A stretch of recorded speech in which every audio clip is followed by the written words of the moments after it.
आस्था ही विश्वास है और विश्वास इंसान की सबसे बड़ी शक्ति।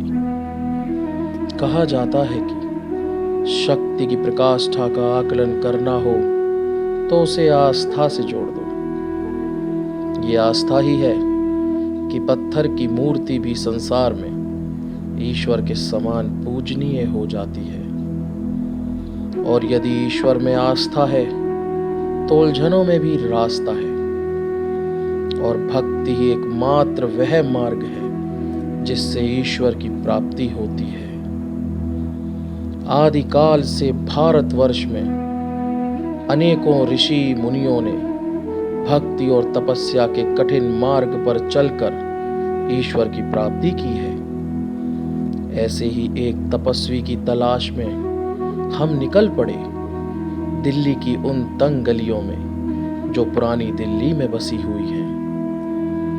यहाँ हमारी मुलाकात हुई चिलचिलाती धूप और लहराते जौ के बीच लेटे जर्जर हो चले शरीर वाले आस्था के उस पुजारी से जिसने 21 दिनों से अन्न और जल ग्रहण ही नहीं किया। चलिए मिलते हैं इस महान तपस्वी से।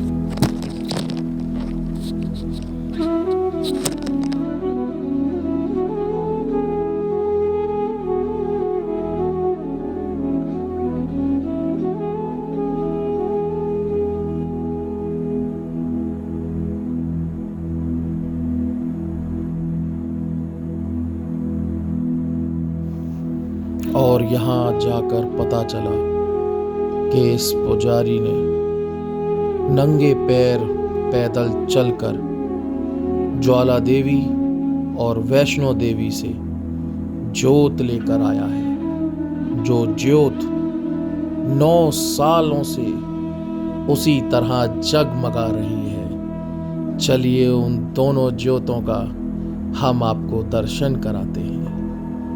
बोलो जय वैष्णो माँ, जय ज्वाला माँ। ये वैष्णो देवी की जोत और ये ज्वाला मैया से लाई गई जोत। और 9 साल पहले ही ये पुजारी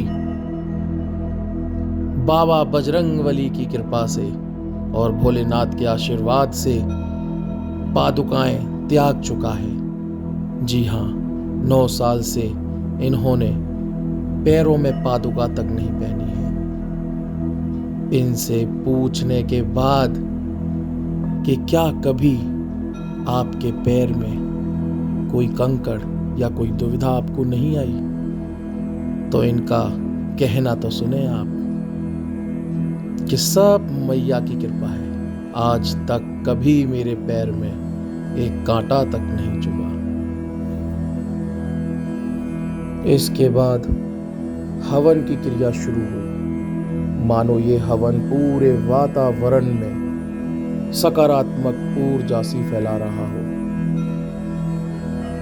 इसके बाद इस पुजारी की तपस्या के आगे पूर्ण विराम लगाया। हर तरफ मैया रानी के बस जय जयकार की गूंज उठ रही थी।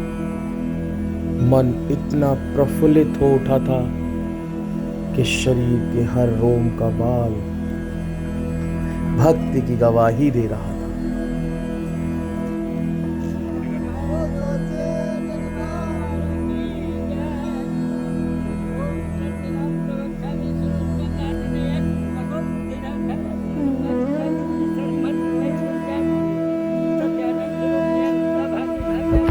ये छाले और ये जख्म इस तपस्वी की आस्था और विश्वास में तनिक मात्र भी विघ्न ना डाल सके।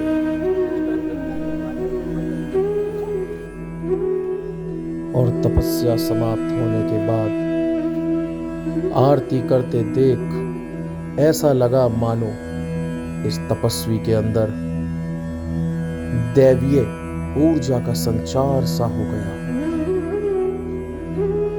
कैसी लगी आपको ये आस्था की कहानी?